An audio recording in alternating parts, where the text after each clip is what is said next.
Bonjour et bienvenue à cette troisième partie du management de la qualité.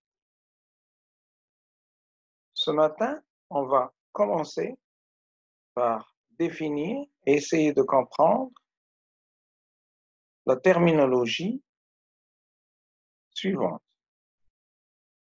Qu'est-ce que les coûts d'obtention de la qualité, les coûts de non-qualité et les coûts de qualité? Comme vous pouvez le voir sur votre écran, les, les coûts d'obtention de la qualité sont déterminés par la somme des coûts de non-qualité et les coûts de qualité. Les coûts de qualité et les coûts de non-qualité peuvent être aussi divisés en deux grandes parties chacune. En ce qui concerne les coûts de non-qualité, on les divise entre les coûts de non-qualité interne et les coûts de qualité externe. En ce qui concerne les coûts de qualité, on peut les diviser en deux grandes parties, la détection et la prévention. Pour vous donner des exemples des coûts de non-qualité, les coûts de non-qualité sont partagés en deux grandes catégories, comme on l'a dit, les anomalies internes et les anomalies externes. En ce qui concerne les anomalies internes, on parle de rebut, de rejet, de réparation des rejets, de déclassement des produits, de stockage de matières premières, refusés, rejetés. En ce qui concerne les coûts des anomalies externes, c'est les réclamations clients, c'est le service après-vente, c'est les remises, les ristournes, c'est aussi les pénalités de retard et les remboursements clients. Les coûts de détection peuvent être les salaires des personnes qui font partie du département de la qualité, les personnes qui sont responsables des contrôles, des essais, des frais d'étalonnage, des frais de maintenance, etc. Et il y a aussi les coûts de prévention, qui sont les évaluations des fournisseurs, la formation et la sensibilisation du personnel, les audits de qualité, les réunions par les équipes qualité. Tout ça fait partie de la prévention. Maintenant, ce que vous allez remarquer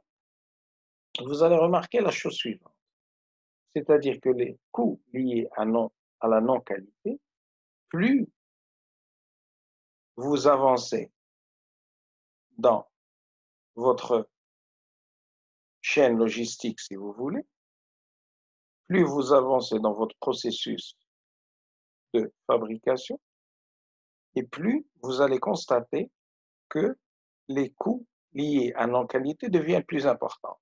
Par exemple, vous pouvez voir que si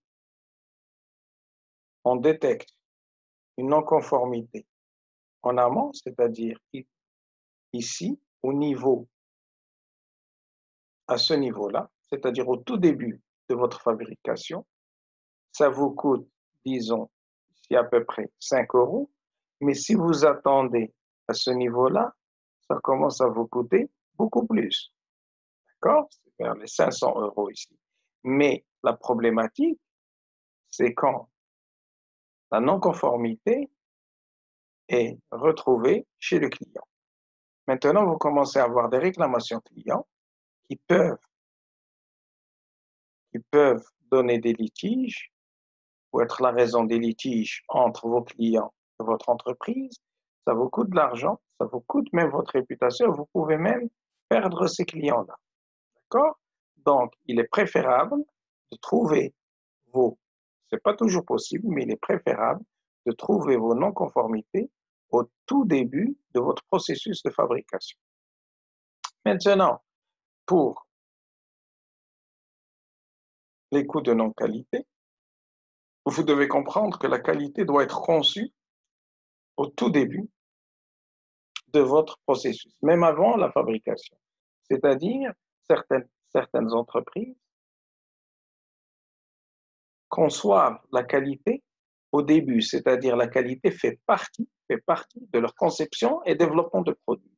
C'est-à-dire, on n'attend pas la fabrication pour faire attention à ce qu'on ait un produit de qualité. Un produit de qualité commence par son design et son développement.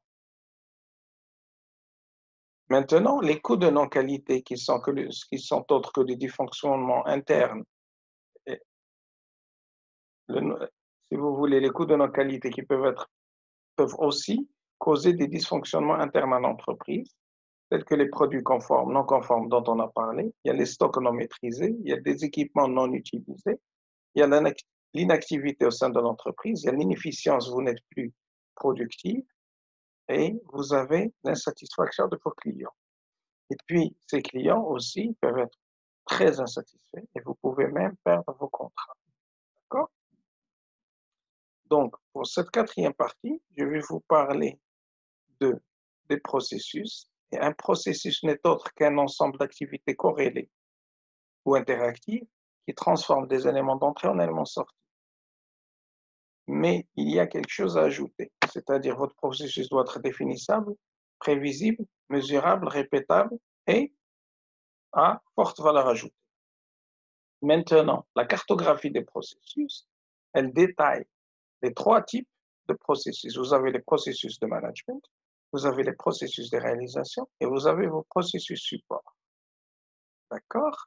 Alors, vous pouvez voir que les processus management, c'est la direction qui s'en occupe. La réalisation, elle peut démarrer de la recherche et développement pour aboutir à la vente. Et vous avez toutes vos activités support qui sont les achats, les ressources humaines, la gestion du commentaire, la maintenance, l'étalonnage, la logistique industrielle, etc. Bon, j'espère que vous avez compris et je vous souhaite une bonne journée et à bientôt. Merci.